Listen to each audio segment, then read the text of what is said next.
means standing, reputation if you wanted to. Imam Ghazali rahimahullah talks about these two vices, and he asks the question, which is the more potent of the two, wealth or power? It's called power, standing. You have a good standing, good influence, you have a good place in people's heart. Whatever you're going to ask for, people are going to accede to. They're not going to say no. So of the two, which is the more potent one? So Imam Ghazali answers simply by saying that power is the more potent one. Because if you have power, then wealth follows. So if I have influence and have a sway over people, then automatically, since I have a sway over them, I can either directly or indirectly control their wealth. And this is something that, people wonder, for example, sometimes when people are in positions of power, you find that certain people, they seek positions of power. But you ask yourself, but this person has everything. He has wealth. But he's lusting for a certain position. Why is he lusting for that position? Because the lower self, to a degree, it's appeased by the wealth, but not completely. There's still a gap in the lower self that needs to be filled, and that is the lust for power. And power of the two, as we can clearly see, is the more potent. You have to have practically experiences, and it explains to us why people who seemingly have everything in terms of wealth, they still lust after certain positions. Why is that? Because their money may provide them with certain power, but having positions within the community, that is the ultimate power that people seek. May Allah SWT protect. And sometimes it comes to ingenious ways in terms of my experience. If you look at like how society is structured, so you find that you have people of influence. Whether we agree or we disagree, particularly in today's society, people with wealth, would you agree with me if I say they wield a degree of influence upon others? Money, like we sometimes say, money talks. So money wields a certain degree of power. So people with money, they wield influence. The other category of persons that wield influence would be who? Sorry? The ulama, scholars. But now, so scholars don't have money, but they still wield influence. So they have, where does that influence come from? It's because of the placement that they have within people's hearts. That's what we're saying. Manzilatun fil qalb. They hold a place in people's heart, and therefore they wield an influence. It's not because of their money. Because, the story is, I say it, I mention it, but I just mention it anecdotally. I don't mean anything nearby. There was a king, and he had an elephant, but the elephant was perpetually sad. So he said, whoever can make, not perpetually sad, he said, whoever can make the elephant cry, I'll marry my daughter to you. It's a fable. Elephant, so whoever can make the elephant cry, then I'll marry my daughter to you. Right? So everybody tried to make the elephant cry, but nobody could. Lo and behold, there was Imam from Cape Town. He came, so he lifted up the elephant's, and he whispered something in the elephant's ear, and all of a sudden the animal started sobbing uncontrollably. Now they couldn't get him to stop. The Imam ends up with the king's daughter. But the king wants to know, what did you say to the elephant? So he said, I told the elephant what the Imams earn in Cape Town.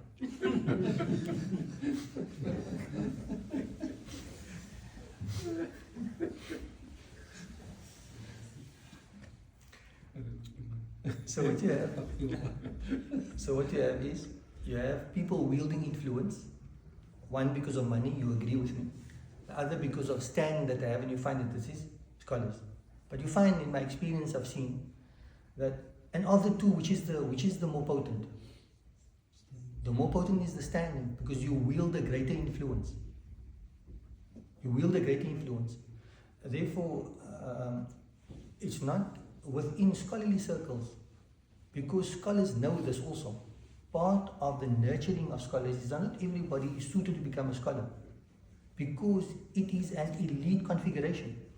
If you become a true scholar, it means that you will have a standing with people. And that standing with people can be used positively, and at the same time, like just about every other quality, it can be used negatively. And if you don't have the proper maturity, then you will not be able to handle that. And it could be used for the wrong ends. So what we find sometimes is that you find that many, and I'm not saying this so that we can impose this upon other people. I'm saying this so that this can influence the way we look at things. So it might be that a person of wealth, on average, he's got influence, but the ultimate influence lies with the person of standing.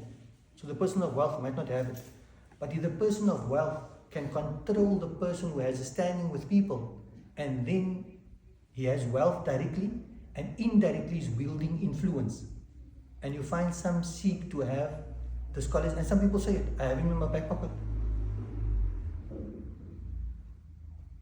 So why is it important for a person of money to have a person of no ostensible means in his back pocket? Because he's got the twin partner of influence. The one is wealth and the other one is standing. And the scholars have that standing.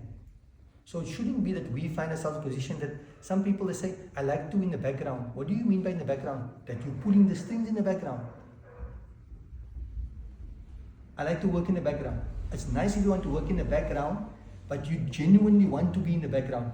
You genuinely don't want to be known by the people. You genuinely don't want to be known except by Allah subhanahu wa ta'ala. That's why you stay in the background. Then Allah is going to reward you for that. But if you get a kick from being in the background because you're pulling the strings, then you need to check yourself. And sometimes the devil can come to us in unique ways, in very sophisticated ways, that ostensibly we're in the background, but hy kan niks doen sonder my. He can't do anything. You know, I can clip him here, I can clip him there. And that's why the idea of jah, of standing, and seeking it out is a very negative thing. We shouldn't seek out standing with people. So that implies what the author is going to say now in terms of the opposite of having standing with people is just for you to be unknown. It's just for you to be unknown. These are sometimes a very simple, but sometimes very complex, and you can just talk about it from basic experience. We were students in Madrasa Zakaria, so there's a lot of students. The student roll there would be 500 to, don't want to be presumptuous, but let's say 750, a lot. For you to benefit optimally from your student experience, if you had a standing, you're well known by the admin, you're well known by the principal, you're well known by the vice principal, you're well known by all the staff, you're well known by all the students. That's one situation. The other situation is you're just an unknown entity doing your thing. In which scenario are you going to benefit more? First one. You think so? Typically on the second one. When you're just a stat. You're just a statistic. Nobody knows you, you know nobody. If you're there, if you're not there also, but you're doing your thing. You're applying yourself. The challenge is with having a standing. You are beset with all the accidental challenges that comes by having a standing. And many times it actually takes you away from your purpose of what you're supposed to be doing. Because you're having maybe, because of your standing, you're having tea, you're having invites, you're having this, you're having that. You know, you half become the ambassador, mascot. But in terms of fulfilling the objective of why you're there, that somehow falls on the wayside. These are just examples. So when a person consciously seeks to have a standing, that is, here in terms of what we're discussing, it says mudamuha. The wine, almost like the intoxicant of all of the sicknesses of the heart, al-qurquf, and then he repeats himself, the intoxicant is seeking out standing amongst people. So he continues, what should you rather do? He says that madmoom is blameworthy. Then he says, balil mahmood al-khumul. Khumul means to be unknown. Even in terms of spirituality, we find that رُبَّ أَشْعَثْ أَغْبَرْ لَوْ أَقْسَمَ عَلَى اللَّهِ لَأَبَرَّهُ is a person, ash'ath, he is disheveled, أغبر is dusty. لو أقسم على الله, if he takes an oath in the name of Allah, Allah SWT will fulfill his oath. You and I wouldn't look at the person twice, but he's a friend of Allah. But he's a friend of Allah, he doesn't have the starter pack, he doesn't have the trappings, he doesn't have the externalities. So he is khumul. He doesn't even have a good standing with people. People don't even look at him twice. That is more recommended than being known. أي خفاء الذكر والقدر. In other words, he's not mentioned, his name is not taken everywhere. He's not famous, you know. Except exception. إلا من شهره الله. Except if Allah subhanahu wa ta'ala causes a person to become known. For example, if you look at the Prophet ﷺ, he's probably the most known figure. So, does the Prophet ﷺ have a standing with us? Of course, he has a standing. When we appeal to personality, we appeal to the personality of the Prophet ﷺ. We understand. Allah SWT, why? Because he must become a role model. So if Allah SWT has given you a standing with people, because you need to serve as a role model, then you don't fall into the category. What is problematic is when you seek it out. So, for example, if one wants to become a scholar, wouldn't that naturally result in you getting standing automatically? Like, that's not what you're looking for, but in order to effectively be a scholar and teach others, you sort of have a standing. But is that okay? Is that falling under the first one? That's perfectly fine if you become a scholar, and naturally when you become a scholar, then you have a standing within the community because you need to fill a particular role in terms of facilitating for guidance. So you're not going to be sitting, but you're going to be, unfortunately, sitting in front in the class.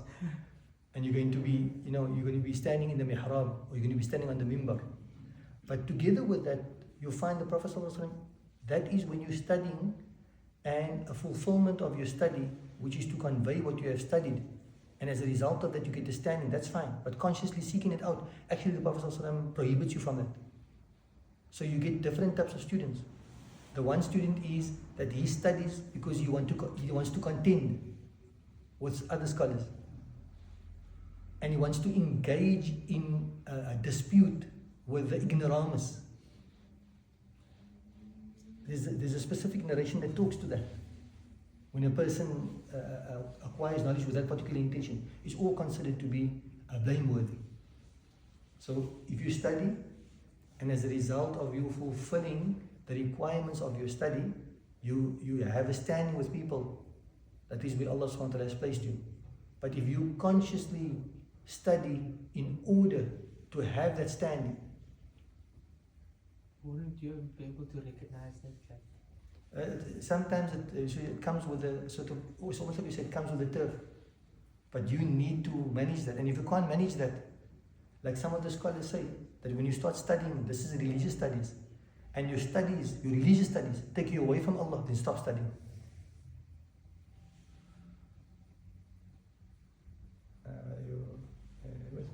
So that's like that leadership as well. I mean, obviously the leadership, also putting yourself out there. Like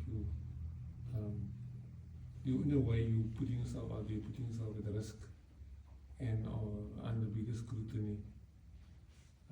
Isn't that also like a fine line between like the whole issue around influence and For us, therefore, we don't talk about leadership really, we talk about fellowship. You must become a follower.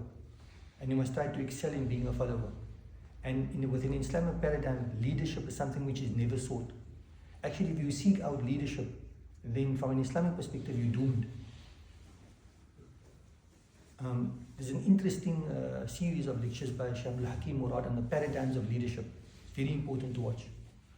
And if you look at, for example, we have a chapter within our fiqh, it's called the Qadi. And they talk about different types of, so Qadi is like a judge, so you're going to be passing judgment. And I don't recall all of the other narrations, but there's severe warnings against seeking out positions of leadership. So ideally within leadership is that if something is in leadership, when you have the capacity and it's thrust upon you in a way that you cannot avoid it, then Allah subhanahu wa ta'ala will bless you in that leadership. So within an Islamic paradigm, it's about fellowship and not consciously seeking out leadership. However, if you have the quality, so in other words, at the end of the day, if Allah places you there, and it's all about, if you have, for example, knowledge and you have the qualifications, and Allah places you in a leadership position, then you assume that because Allah's placed you there. And even though you have the qualifications, but Allah didn't place you in that leadership, you don't seek it out. Unless it's necessary for you to seek out, you fall in the place where Allah has placed you. And therefore, like a simple thing we hear from the companions that even to stand in front and lead the prayer, like what we would, efforts that we would maybe make to stand in front, they would make equal, if not double effort, not to stand in front. Because it's a form of leadership. And they were so acutely aware of the responsibility that comes with leadership, that they would at all cost, and the successive generations thereafter, you'd actually be amazed at the steps they would actually take to avoid being placed in roles of leadership. But unfortunately, not everybody has at leisure to run away. They say Nizamuddin Awliya, they said he had two doors to his house. The one door was to invite visitors, the other door was to run away from the leaders should they visit his house. From Delhi, Nizamuddin Awliya. And he was of the greatest sense of the late centuries. One of the signs of his sainthood actually was that non-Muslims vied in their love for him. So in other words, you can't really say who loved him more, the Muslims or the non-Muslims. It was such a benefit to society as a whole. Nizamuddin Awliya. He was the one who said that, if somebody if I throw thorns in your path and you throw thorns in my path, the world is going to be filled with thorns. The like for like type of justice, and he promoted a meta-justice. When somebody does something wrong to you, that in most instances, if you return that harshness with kindness, and then it's going to have a better effect. Obviously, we have to manage that responsibly, because somebody gives you one cheek, another cheek, obviously you chop your head off. But then, if you think about, look at the Arab countries, and you can even apply it to South Africa. I mean, if you look at who's in leadership positions, and certainly there's better people in the community, in the general population, that's got better leadership skills than some of the people that stay in leadership positions. Would you say it's because those people are seeking out these leadership positions and they're not qualified or capable? I mean, this applies obviously all over the world, in the Middle East. Definitely. So would you say that's one of the root causes of the problems? Look, for example, we will come, and this is I read, you can't see in terms of the order, right? But they will mention that you want a standing. So standing means position. So do we not find that Yusuf alayhi salam, he sought out that position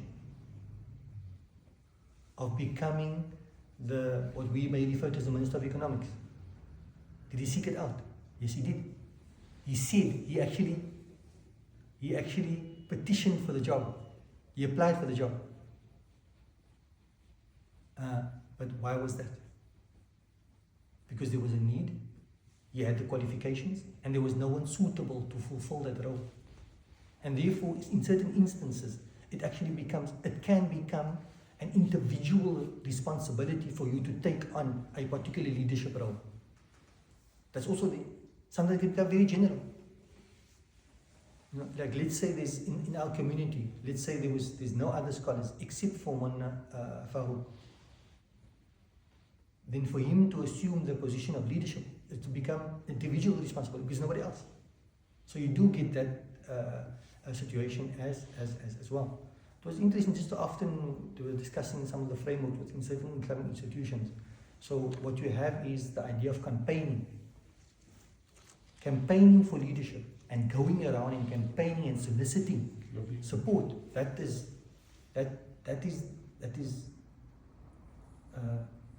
antithetical to Islam. It's like it doesn't because in Islam we don't seek a position. Actually, the opposite applies, unless in those circumstances where it becomes like an individual obligation and so forth, and you have the qualifications. So seeking out something which is unreasonable. Let us read through, inshallah. So, except if Allah SWT has placed a person in a position, and that is for the dissemination of religion, without him seeking it out. I'm translating verbatim. Like the case of the messengers, they are famous, known in other words, and it had to be because they would be the ultimate leaders. And like the righteous caliphs, they were known in their times and they're known up until today, but that's because they fulfilled a particular person. The same applies to scholars, and the same applies to certain of the friends of Allah SWT. Allah SWT makes them, it's like if you think about another extraneous example completely, charity, what's best to give secretly or best to give openly. Sometimes it's circumstantially dependent. If you look at an organization like SANS, if you imagine the fact that we as a Muslim minority have an organization like SANS that does work in a very apparent way.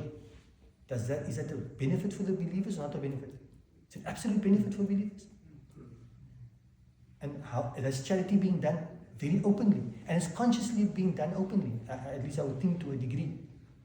So likewise, when you look at some of the friends of Allah SWT, there's a benefit for them becoming apparent. These people think that they are no longer like friends of Allah subhanahu wa ta'ala, and they are no longer scholars. No, they are. So Allah subhanahu wa ta'ala has placed them in terms of being known for the benefit that comes with that. But obviously, that needs to be managed very responsibly. So the author now goes on to فَذْكُرْ إِذَا أَرَدْتَ أَن تُخَلِّلَ.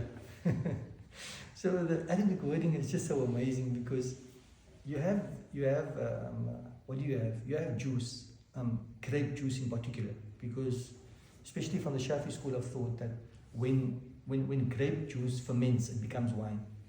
And we have a different name for when another fruit ferments and becomes intoxicating. So khamr. But now if you have juice that morphs, that changes into wine, if you leave that wine, I don't know how the scientific process works, but when you leave that, then it transforms into vinegar. So this idea of wanting a standing amongst people, we're saying that's the wine. In its wine form, it's problematic. But he says, if you want to make vinegar thereof, what must you do? In other words, very poetically he's saying, if you want to get rid of this desire for standing amongst people, what should you do? What is the remedy for it? How do you remedy it? So he says, simple thing, remember kam min amirin nala minha amala. How many leaders of the past that he wanted a standing and he got that standing. So in other words, for him to have a standing means everybody else was submissive to him.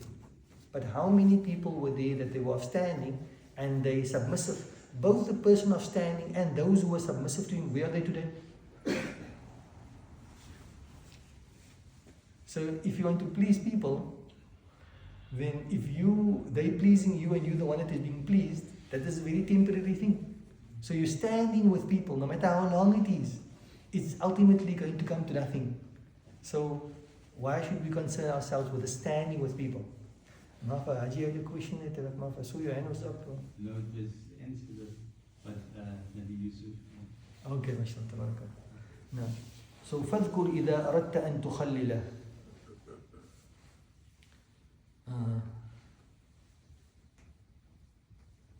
So he says that, you know,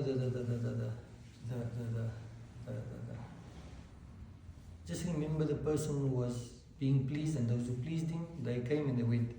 And then he mentions and he quotes almost like a paraphrasing from an ayah.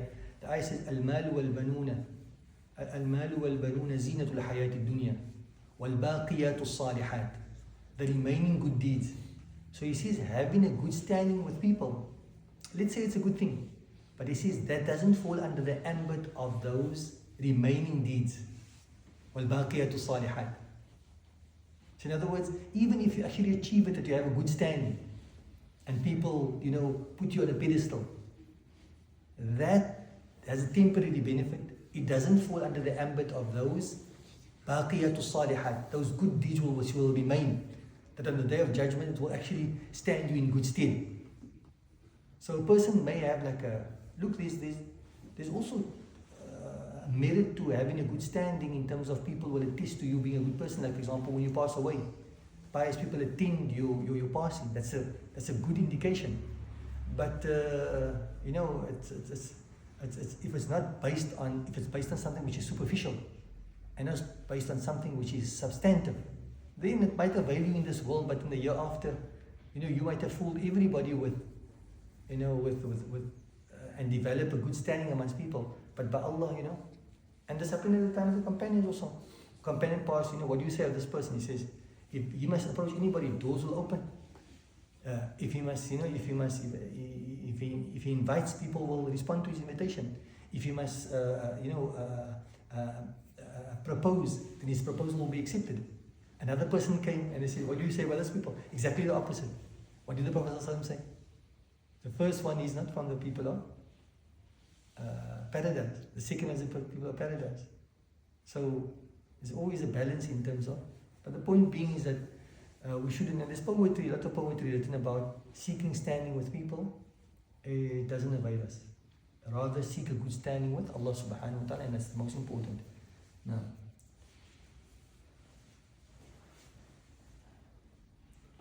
وَاذْكُرْ أَنَّهُ مَيْلٌ عَنِ الْمَوْلَى إِلَى عِبَادِ الْمُفْتَقِينَ الْبُخَلَاءِ. When you seek for a standing with people, know that in reality this is turning away from Allah subhanahu wa ta'ala, who is independent, to the fellow creation who is completely dependent. So this is what it amounts to. When you want standing with people, actually in doing so you're turning away from Allah subhanahu wa ta'ala. And that is very problematic. Now, and he says, قال في كتاب الأربعين إذا علمت أن أهل الأرض لو سجدوا لك مثلا لما بقي إلى مدة قريبة لما بقي إلا مدة قريبة لا الساجد ولا المسجود له كيف ويشح الدهر عليك بأن يسلم لك الملك في محلتك فضلا عن قريتك أو بلدك فكيف ترضى أن تترك ملك الأبد والجاه الطويل العريض عند الله تعالى وعند ملائكته بجاهك الحقير منغص عند جماعة من الحمقى لا ينفعونك ولا يضرونك ولا يملك لك موت ولا حياة ولا نشورا ولا رزقا ولا أجلا. So he says that you're worried about you standing with people. Why don't you worry about you standing with Allah subhanahu wa ta'ala?